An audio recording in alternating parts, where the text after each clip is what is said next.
To remove the 2.5-inch hot swap drive backplane, remove the top cover, turn off the server and all peripheral devices, and disconnect all power cords and external cables. Press in on the blue tab and lift the cover release latch. The cover will move to the rear approximately 1/2 inch. Lift the cover off the server and set it aside. Remove the fan cage assembly. Squeeze the tabs on the end of the fan cage assembly release latches, then rotate the latches up until the assembly disengages from the chassis.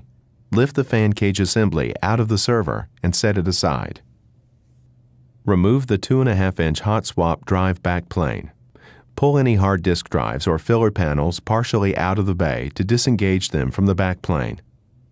Slide the orange release latch on the disk drive up and rotate the handle down to the open position, then pull the drive partially out of the bay. Grasp the handle and pull the filler panel partially out of the bay.